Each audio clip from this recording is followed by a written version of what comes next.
We can make imposter syndrome a monster. We can also make imposter syndrome a friend. The reason I use those two, friend and monster, is because we're trying to actively avoid. Friend, we're trying to get close to and getting to understand. And oftentimes, this works with anxiety and depression as well to a certain extent. That when we start making friends with our imposter syndrome, then we understand the hurt, the pain of where that doubt stems from. This is where career counseling is going to be very important to hone in on those core beliefs or moments that make it become a monster, imposter syndrome, and start to heal that component so we can feel comfortable and confident in ourselves no matter what situation we're in.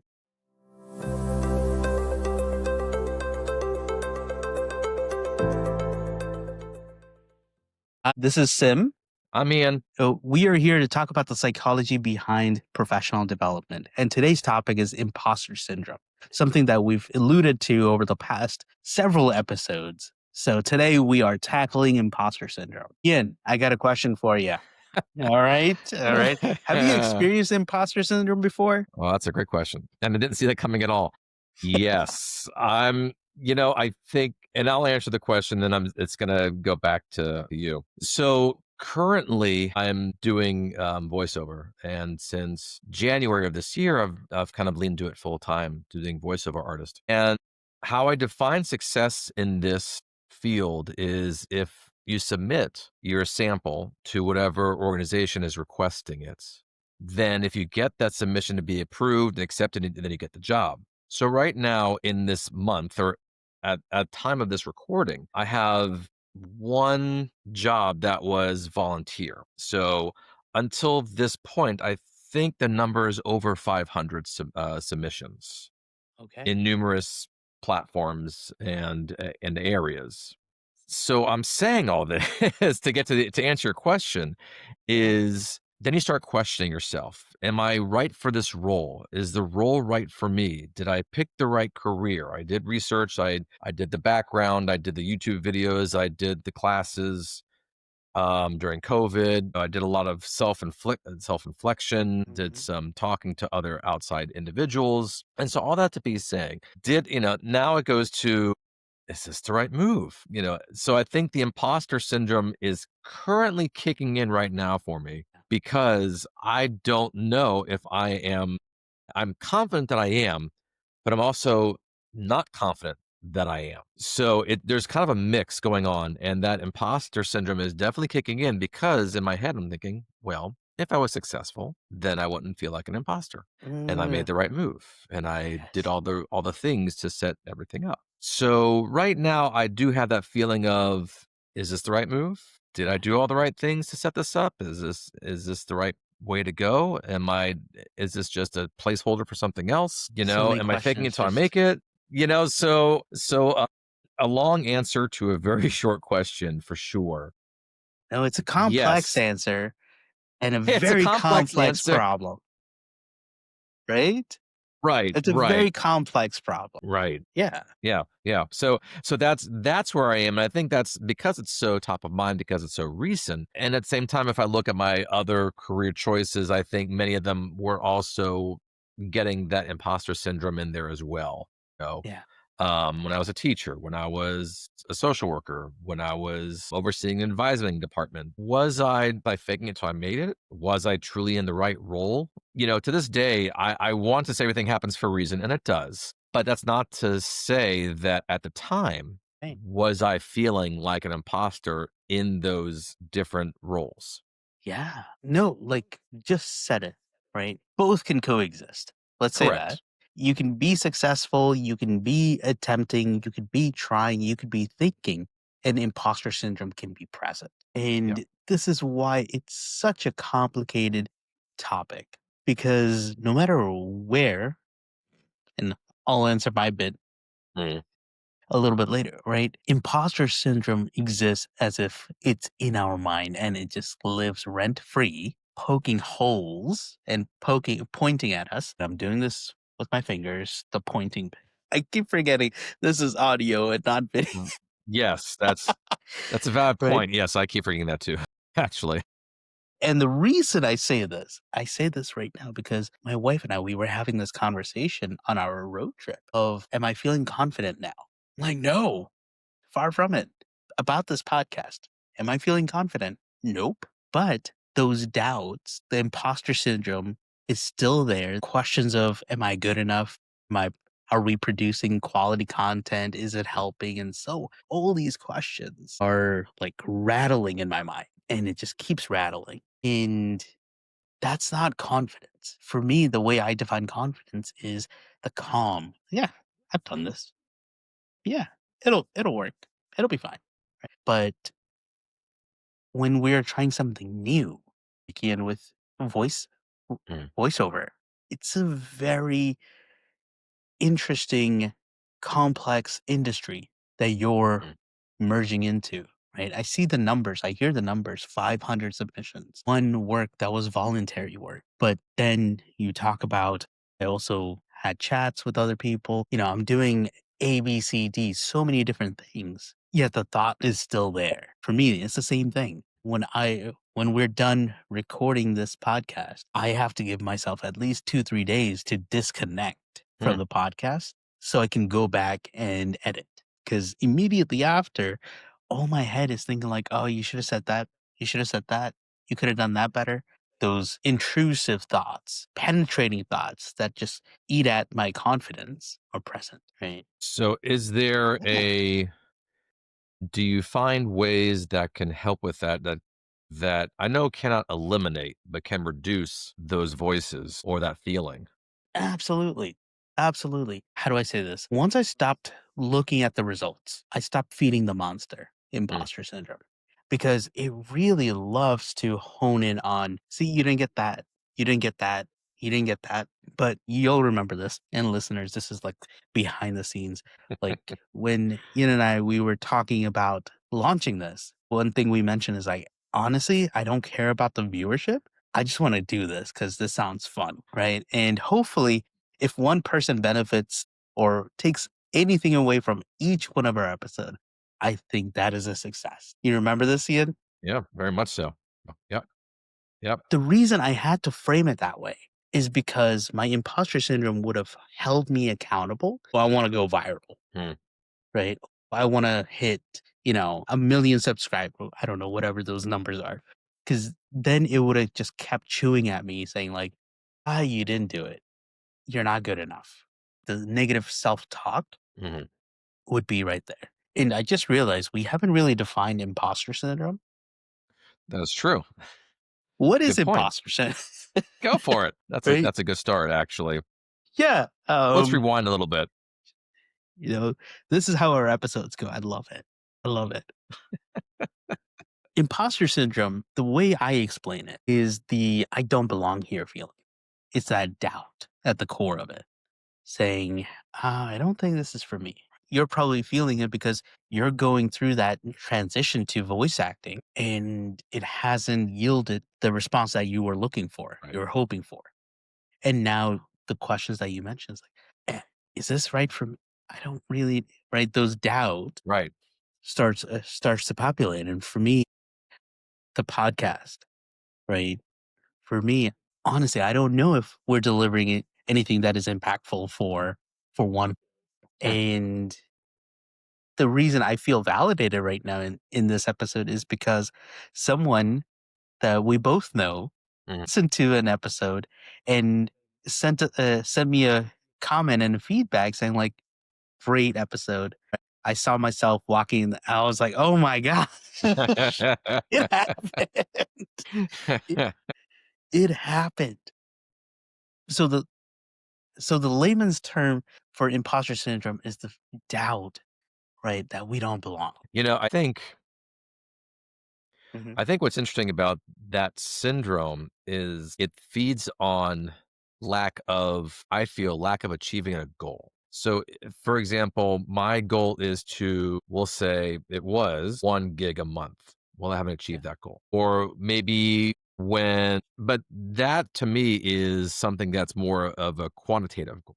Mhm. Now, the question is, are there roles out there that are emotionally based, qualitatively based, that aren't Right. defined in the numbers, but there's still a way to experience that lack of. Like, Yeah. so for example, maybe I can't define what success is in role A. Mhm. So because I can't define that role, I don't know if I'm supposed to be in this role.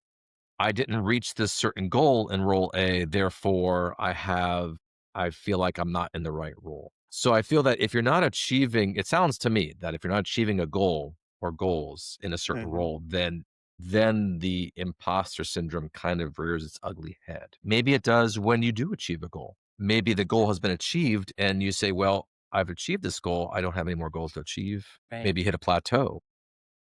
See? I don't Alright. know. I mean, I think there's so many different I'm gonna put ways this to the to experience audience. that. Yeah, I'm gonna put this to the audience. Has anyone been satisfied after achieving a goal and didn't set another goal? Because for me, once I achieve a goal, there's already 5 other goals that just Sure. pop up. It Yeah. feels like I'm constantly craving that next achievement. And this is a element of imposter syndrome, not feeling satisfied. Right. Right. How many goals do you need to achieve to say, I earn the right to be here? And what Yes. goals do you need to achieve to say, I earn the right to be here? Yes. And here's the sad truth, right? It's whatever you've achieved plus 1. Mhm. Mm, right. So it is constantly there. And the reason I say it's constantly there is because we hold ourselves to impossible measures of standards, right? We would give our friends, even our worst enemy, grace, right? Compassion, empathy, to say, like, you know what? You're doing your best. You're trying. You're showing up. But for Mm, us, we're different. I know we're different. I got this. I'll figure it yeah. out. It's not gonna phase me. And what research keeps showing is that imposter syndrome exists throughout. It's our shadow self, essentially. Mm, Back of our mind, somewhere there, waiting for us to have a hint of doubt, saying, I don't think I, and then it starts feeding itself. And in professional roles, when someone says, like, I belong here, right? Takes in like overachieving mm, to feel that complacency. Yeah, I got this. Because oftentimes we have to prove ourselves through every wrong, right? We've controlled everything about the right. situation. Nothing can go wrong. Then I will feel okay, right? Here's what I'm gonna say. There's multiple factors and multiple types of imposter syndrome, all right? And I'm gonna go through them briefly Mm, because I think when we're talking in these generalities of imposter syndrome is doubt, it's fear, it's so many different things. It is the negative component of what empowers us to keep moving forward, right? And it can yeah. also become a overwhelming amount of dread that keeps us down, Right. right? So those are the parameters of empowering us to keep growing and getting better to overwhelming where it just keeps us down. And listeners, you can find this on my website. It's a blog about imposter syndrome. All right. We have the perfectionist. We all know them striving towards 100%. In, I think I did a math once in a meeting where we were trying to create a presentation, team of like 7 of us were waiting because an alignment for a comma just wasn't happening. We were there for 2, 3 hours adjusting formats and things like that just so the comma could be correct. I'm pretty sure it was a screen issue, not a Hey, too. but to seek that perfectionist, it has to go perfect. It's good enough is not good, right? That is a element That's an all or nothing situation. all or nothing, right? There Black and it's white. perfection or start all over again. Mhm. There, there is no place for a work.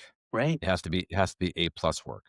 Exactly, exactly. A Yeah. plus or nothing. Then there's a superhero persona of imposter syndrome. I am indestructible, right? I have to be better than anybody that has ever walked this earth. It's a constant craving for challenging ourselves, showing up and making sure that we are never out of the spotlight, right? we need to consume all the attention, all the energy, then I know I am validated, right? Third is the expert, who is, I will not answer any questions until I know the entirety of this one topic, right? For me, I kind of fall into this, especially when I was thinking about recording the podcasts. I think it took me nearly 2, 3 years to Mm, say, you know what? I feel like I got enough. I yeah. think I know how to do this production, Right. right? And it just holds us back because I don't know that exact situation, so I'm not ready yet. Right. Yeah. Yeah. Then we have the natural genius, who is like, yep, if I don't pick it, oh yeah, I snapped. Sometimes a microphone blocks it, thinking like, oh, it's annoying. The natural genius, who essentially says that if I don't get it immediately, I'm worthless, right? It knocks like, oh, you didn't understand that joke, or you didn't understand what we asked. It just drops. Right. The natural genius always thinks that I should already know all the information before I am asked anything, Yeah. right?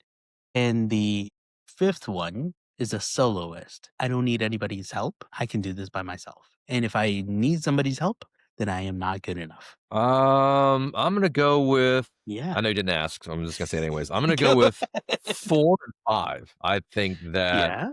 I'm more 5 than 4, Okay. but definitely Soloist, then the expert. soloist and the expert. Yeah. Mhm. Okay. Or Okay. or Okay. solo and the natural genius. Solo and natural, Okay. yeah, solo and the natural genius. Yeah. Solo, I think it is more of a sign of I need to do it on my own. If I get help, then it's a sign of weakness. So I Yes. don't want to get help because I need to prove that I Mhm. can do this on my own and that I don't need help from anybody else. Yeah. And that just shows the imposter syndrome that, I've got this, Yeah. and needing help, I understand is not a sign of weakness, and No. that's all fine and good. But there are moments where I still believe that. I mean, I feel I've come a long way, Mhm. but still recognizing that there is a sense of accomplishment when you can do it on your own versus when you do receive help. Obviously, you will still get to the Understood. same destination, right? Right. But to me, again, it's for the most part, again, getting better, but that's sometimes how I operate is how can I accomplish this on my own? I've got the tools, I've got the resources. I don't Mhm. need outside assistance for what I have to do because I've got Exactly. it already. Yeah. Yeah. And It's the yeah, how are you? I'm fine. right. Right? Yeah. Yeah. I'm good. I Yeah, got this. totally. Yeah. Oh, absolutely. Absolutely. And I Yeah. think the same thing with where I am now with Mhm. the voiceover situation is that I'm kind of switching to the concept of I think I'm gonna need some assistance with this because what I'm doing now is not working. Or flip side is maybe it is working and maybe I'm not seeing the signs Right. that it is working and this is what I need to be doing right now.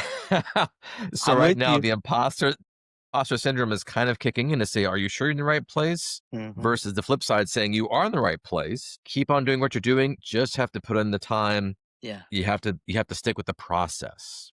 You know, Stick with the you have to process. stick with the process. Oh my gosh, that threw me back. I gotta You know. pause for a second because that threw me back to the counseling days of trust the Okay, process. It was okay. such an infuriating statement. All counselors, all professors would say, just trust the process. So you do Like, or do not believe in that statement? I absolutely believe in that statement. Okay. But I did not believe in that statement when I was a young lad as like, "What is just tell me the process so I Right. can trust it." It's like, Right. "Yes, trust the process, because the reason they say that and the reason I've learned to appreciate it now is because all of our journeys are different. The process that works for you might not be the process that works for somebody else. And in the human experience, we all have to go through difficult times. We also have to go through positive times, supportive Mhm. times. And that this episode is sponsored by Balanced at Last, my coaching services. That's balancedatLast.com. If you are curious about how I can help you, please schedule a free consultation call, a 20-minute call to assess your challenges and ways my services can help you. Mention you are a podcast listener and receive 20% off your coaching services. Offer valid for a limited time. Visit balancedatLast.com or scan the QR code on your screen or click the link in the description below. Thank you for listening. It shapes who we are and how we get to our destination, whatever that looks like, right? And then the other element of that is when we are opening ourselves to help, support, whatever that looks like, right? That could be a YouTube video, that could be a Right. podcast like you're listening to right now, right? That could be a coach, that could be a partner, whoever that is, just nudging you just a little bit, just enough that opens up that perspective, right? There's another saying. Sorry, Ian, sorry I cut you off. It was just such a reaction. Like, It's a triggering statement. it, It's a triggering yes, statement. yes. But honestly, I have learned to appreciate it more and more. So every time I hear this sentiment like that, I gotta say, like, you know what? I had the hardest time trusting the process because no Right. one would tell me what is my process. Because they can't. They can't tell you what the process is. They can't. But they can guide, like my Yes. therapist, right? They can guide me into self-discovery Right. where I am more inclined to understand what is my natural process, Right. right? Right. In Yeah. imposter syndrome, that is the reason we have different personas and reason you who are saying, "Oh, well, I think I'm a 5 and a 4, maybe a 3," Mhm. right? It's because we don't fall into one bucket. And in different times, different situations, we can switch from what is our primary to secondary because all of them exist within us because it elicits Yeah. something different. And imposter syndrome, imagine it to be a monster or a friend. For me, I will say, imagine it to be a friend, Mm. right? But it can also become a monster. We'll get there shortly because imposter syndrome will use all of those personas to continue to create that doubt, destroy our confidence, right? Keep us in that cycle, mental cycle of, am I good enough? Am I ready enough? Am I ready to belong here? And this is where it's so tricky and it's so complex because the only person that can answer it is you because you gotta trust the process. Right. Now, I think that sometimes imposter syndrome can go both ways in terms of it can be a detriment, but it can also Mhm. be very much a an inspiration in a way where you're trying to defeat it. Yeah, So the imposter can either bring you down or build you up and say, well, no, I do belong here and I'm going to do this, this, and this in order to, slay the dragon, so to speak. right, right. It has a power to empower us to say Mm, like, "No, watch this. mm, I'll get it done." Right? Because it is a it's so dynamic, yeah. imposter syndrome, that there is a healthy space of, "Yes, I'm doing this because I know I can." And it's the imposter syndrome of me, what if I get found out that I'm a fraud, right? Again, fake it till you make it. We were talking about Right, that. right, right. But oftentimes it's really helping us go from the learning zone, right, to the growth zone. And we Mm, have to go through that uncomfortable, messy environment, learning process to get to, oh, okay. Yeah, I'm pretty comfortable, yeah, right? yeah, And then once we get there, guess what? We go back and go into the learning zone again because we right. are constantly trying to grow. Now, that's the positive side of it. The other side is when it becomes the other side where it is such strong imposter syndrome, right? The doubt and everything has just clouded our mind completely, where we can't even see the next step we need to be taking is debilitating for us. This is where it becomes a serious issue if it's not Right. addressed, right? And this is where a lot of people give up. It's like, you know what? It's not Yeah. worth it. It's not for me. I thought I was ready, but I'm not, right? Those doubt becomes beliefs Mm. And then, yeah, I wasn't really supposed to do that. And then it starts becoming the stronger it gets, right? It goes from a cognitive side. This is the psychology behind. Sure. It goes from the cognitive side of I'm just thinking and ruminating on these to, oh, it's me. I'm not good enough, right? I'm not ready for this. To a belief, yeah, that was stupid of me. Then you're just going down and deeper into that darkness, which becomes so dreadful. Right. Right. Right. And this is where it is very complex. We also need to recognize the challenges that we're going to be facing and then the opportunities it gives us. Yeah, and I think that it's not just also isolated to career. I think that, but in my head, I think that is the primary core. That's where I think that's where my head goes to first is when I think Mm, of imposter syndrome. I think career slash work, absolutely. right? Absolutely. But because you don't think yourself as other roles personally that you're an imposter, Right. No. Well, right? I don't. it's not the term that is used. Absolutely. You're right. Okay, so on that note, what would be the term used that's equal to imposter syndrome in personal life that's not that's the Yeah. same? A great question. Like anxiety, depression, right? Yeah. Those would be more common. It's like I'm having Okay. anxious Yeah. thoughts, right? It's destroying That's a good point. confidence. Yeah. Yeah. Right? We use imposter syndrome as we use burnout in the professional context, in Okay. the work context, because it is more, I can't say appropriate, but accepted in those environments to not say, "Oh, I'm feeling anxious." No, it's the imposter syndrome, or no, I'm feeling burnt out, Work out. or Right. I'm feeling depressed and anxious and all sorts of other emotions. No, I'm Right. just burnt out, right? Yeah. So I think the elements that we talked about of the different personas of imposter syndrome exist in personal life. It's called differently, largely because we don't speak in business talk when we're in Yeah. a, personal setting. Right. Right. Now Yeah. that is yeah, that's interesting because you have the same emotions Hmm. at the same time, though they're being labeled differently just based upon the setting. Yes. So that's very strange, and That it doesn't lessen it. It doesn't so right. No, if no, you're it does anxious and not. depressed and you're personal, you don't go to work and saying, "Well, I'm burning out." Right. You're still anxious and depressed when you're going to work, Yes. more than likely. Now that being said, there could be many situations where work inspires you and it changes your mood when you get there. Right. But coming from personal experience, Yeah.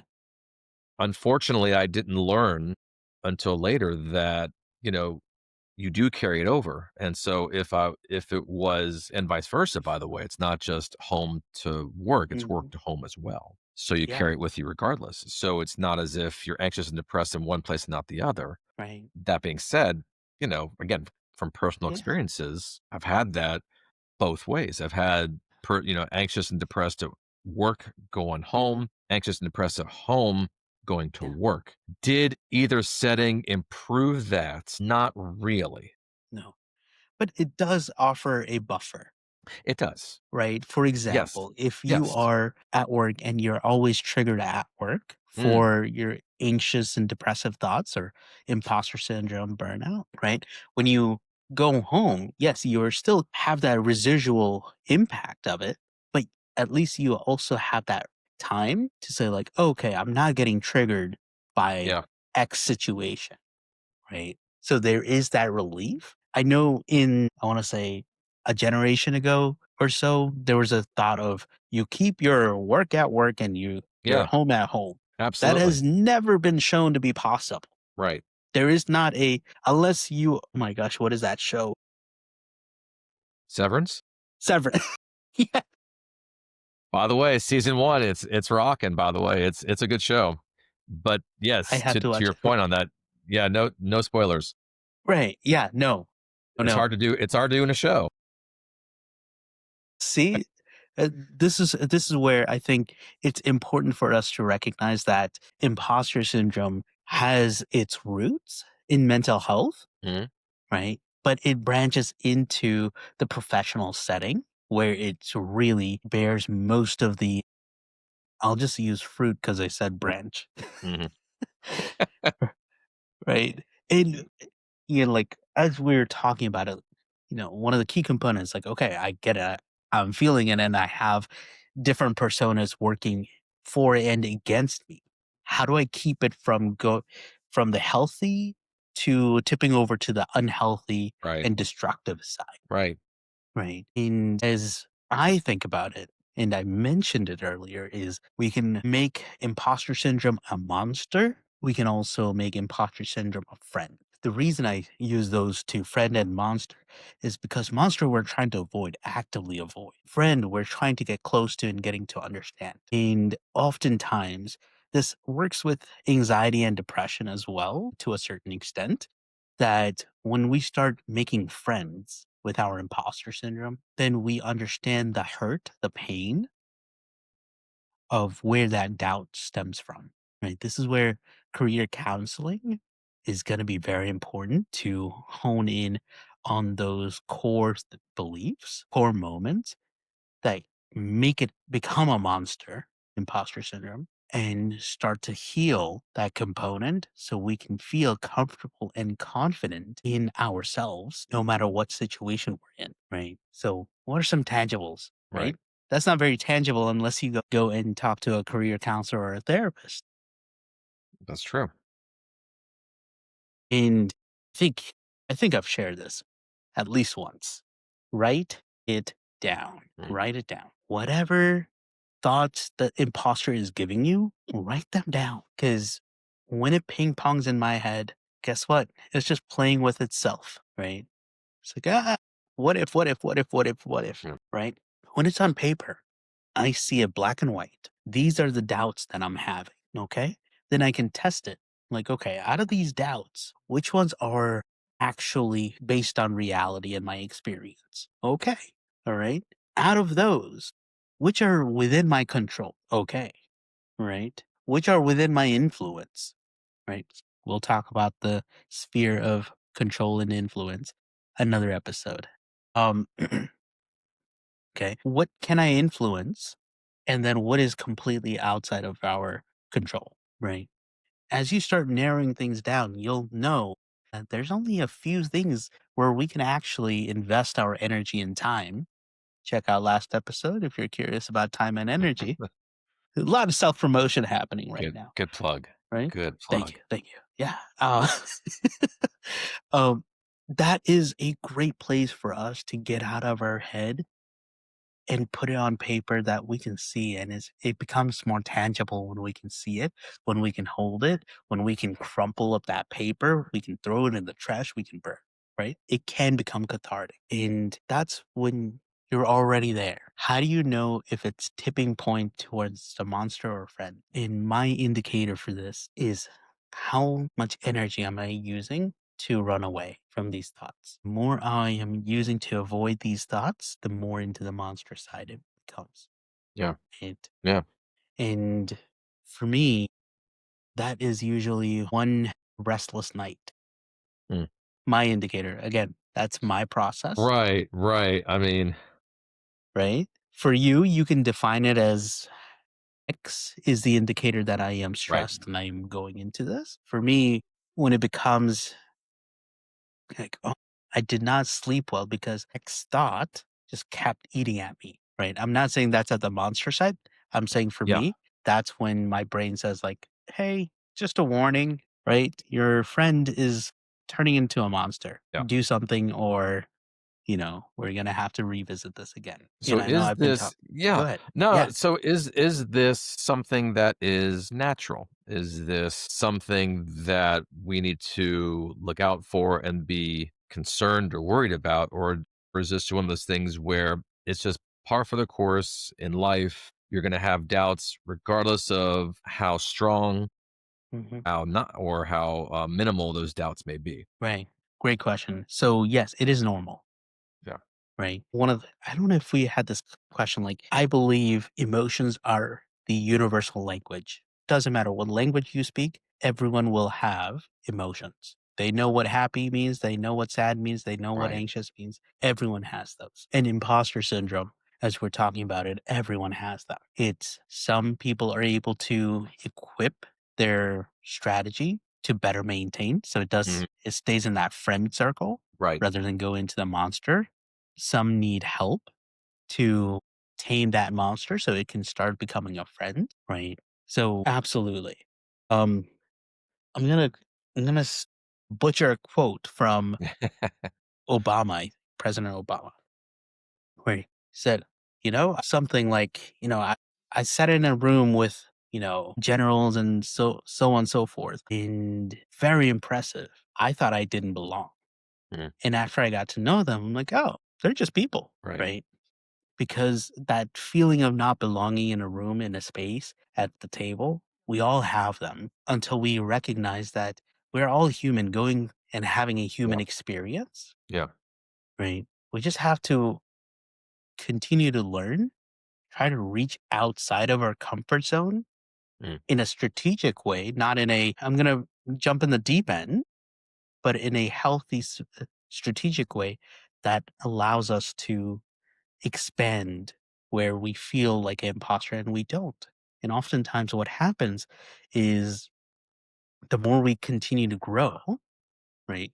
If you're listening to this and have talked to coaches, they're going to talk about growth mindset and yeah. closed mindset, right? Fixed mindset. Right. Yeah. Essentially, that's what we're talking about. We're never fixed until the external barriers, maybe imposter syndrome, some other things, make it so miserable that we give ourselves the permission to just stay the same, right?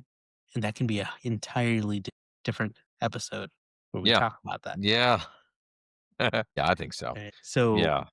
for me, I will go back to the original question of, have I experienced it? Yes, this podcast. Mhm. Oh my gosh, every time I show up, I'm like, I get to do this again. My Right. doubts, right? 5 minutes, 10 minutes, an Right. hour Yeah. before we go live and we start recording, my thoughts are like, you don't know enough about this. You're not gonna give anyone value, right? All these things it comes on. I'm like, okay, you're right. Maybe I won't. And for me, I still focus on the effort that I can make rather than the result. Right. Because how many people view this, how many people listen, that's not within That's my under control. control. Well, yeah, exactly right. Yeah. I Right. have no influence on how many people say yes, how many people subscribe and like, hint, hint, listeners. But what I do have is ways of influencing people to come and take a listen, right? With creating shorts, creating blogs, creating et cetera, et cetera. I can influence that. But what is within my control is me showing up, Ian showing up, hitting record after catching up a little bit, right? Hitting record and then hitting stop. That I can do. My imposter syndrome can have hundreds of thoughts, but when I hit record, I'm still hitting record. It'll be Yeah. uncomfortable, but it's gotten easier. It's got yeah. Does it die down after the first couple minutes? Does it die down the first couple seconds? Or Oh, has the absolutely. frame of time kind of decreased as the podcasts have gone on? Yeah. It definitely, when we confront our friends, just think about imposter syndrome Mm, as a friend. They listen and they're like, oh, okay, I hear you. And then it's done. right. When we confront a monster, imposter syndrome, right? They acknowledge and then they start becoming more friendly. Regardless, just by acknowledging what is happening, you remove a lot of power. Yeah. So I'm checking the time, Okay. and Good to know. yeah. The time thing. I mean, that's Yeah, no, but I wanna go back to what you mentioned yes. about your experience in imposter syndrome, right? It's a good time to do it so it wraps things up because I tend to ramble in my answers as I've learned, You which is something I'm however working on as well. I'm a work in progress in many areas, and this is one of them, I is love it. trying to be succinct in my answers. So So the question was going back to how yes. you're experiencing imposter syndrome right now with the Mhm. voiceover submissions Right. and everything, Right. right? Is there you identified probably number 5 and number 4 or number 3, whichever, 4 and soloist 5. and Yes. natural genius or Correct. Correct. right? Yes. And we talked about one intervention, which is essentially writing it down, validating it, right? And Mm, also recognizing the sphere of influence, control, right? Is there right. something that you have done or you think about implementing? I look at it as if I can do or be 1% better than the last one or Yeah. than the previous day. So to your point, I have control of tone, of understanding what they're requesting, Mhm. and it's in my control to relay that back to them is how Right. I envision their project. And that once I submit for the submit Yes. button, that's it. And then I have to Yeah. move on to the next project Mhm. and the next submission. And I think that if I look at the numbers will depress me Mm. and it will kind of take me off my game. Yeah. If I don't look at the numbers and say, well, you're doing this because you enjoy doing it, it's in the hopes slash knowledge that maybe Mhm. it will become something bigger down the road, Right. then that's what keeps me going. The enjoyment of again, trusting the process. So I think those things kind of keep me going and, they inspire me and recognizing what deters me Mhm. is also pretty valuable. Yes. So I don't get stuck in the doldrums Right. because it's not just a numbers game. You figure it's a constant job hunt. Every time you do Mhm. voiceover, it is a constant job hunt because It is. you submit your quote unquote resume Right. versus others who have a resume Mhm. and in the hopes that someone will read slash listen to your sample. So even if you submit it, there's no guarantee they're going to view it or listen Right. to it. So even if they view it and or listen to it, then they also have others that they can listen to, and there's probably 50 to 100 to 150 other individuals that are vying for the same. So Yeah. it's a daily job hunt in a way. It is. And so again, with the imposter syndrome rearing its head, just to say, you know what, do the best you can on a daily basis. Do 1% Mhm. better than the previous day. And Mhm. that's all you can do because that's what's in your control. Yes. Yeah. Yeah, showing up is 90% of the Yeah. battle, Yeah. right? Yeah. Yeah, yeah, Absolutely. no, I love that 1%, just focus on that 1%, Yeah. and things will happen as it's Supposed to. supposed to. I Which hate that which saying. which yes, which is very difficult because, Yes. you're the personality, I'm the personality as well, that you Mhm. want it done now and you want the Yes. results now.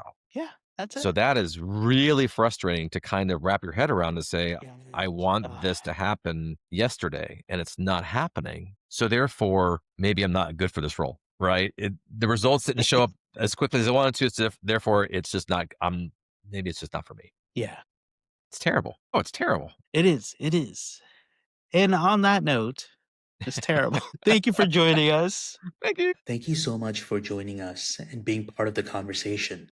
We hope this episode has given you some insight on your journey to a more balanced and fulfilling career. Please find Beyond the 9 to 5, a balanced career on Apple Podcasts, Spotify, and YouTube. Don't forget to like and subscribe.